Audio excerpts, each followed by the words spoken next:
For 8 long winters, rancher Eli Carter lived alone on the far edge of the Arizona frontier. Folks in town knew him as the man who rarely spoke, his quiet.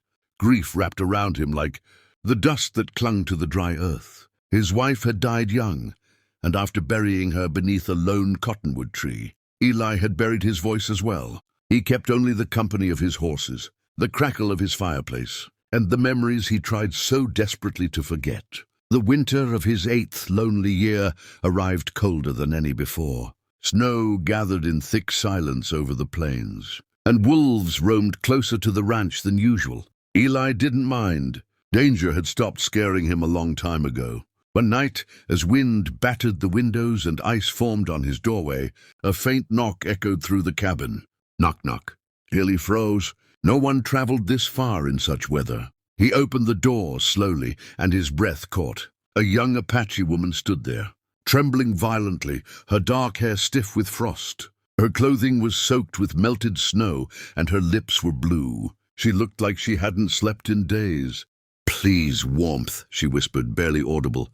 Eli didn't hesitate. He grabbed her arm gently and pulled her inside before the wind swallowed her whole. He laid her near the fire, wrapped her in blankets and heated water for her hands. She stared at him with cautious, wary eyes, like someone who had learned not to trust kindness. Hours later, her voice finally steadied enough for words. "My name is Nayeli," she said. "I was traveling with my younger brother. Raiders attacked our camp. I ran. I don't know if he made it." Pain flickered across her face, pain Eli recognized too well. He sat beside her and handed her a cup of warm broth. "You're safe here," he murmured, surprising himself with the tenderness in his voice. For days she stayed, recovering strength.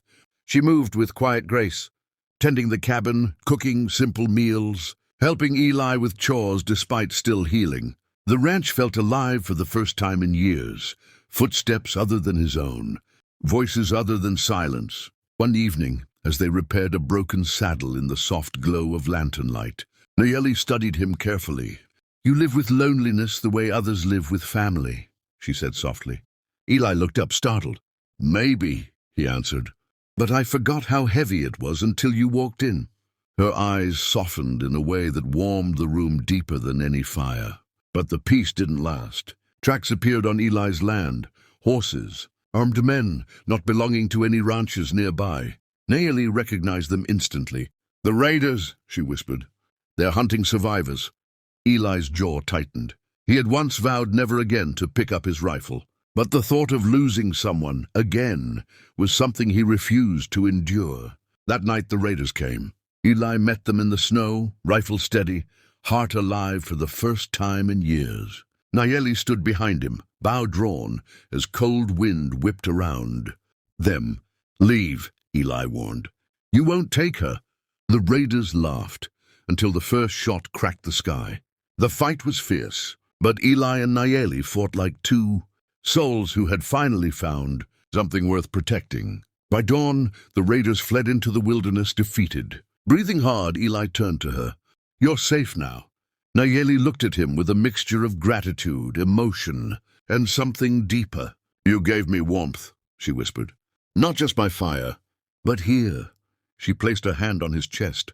Eli swallowed hard. For 8 years, his heart had been a silent room. Now it beat loud enough to fill the whole cabin. "Stay," he said, voice nearly cracking. "If you want." Nayeli smiled gently, the first true smile he had seen from her. "I think I will." And as winter melted into spring, the lonely ranch became something it hadn't been in 8 long years. A home.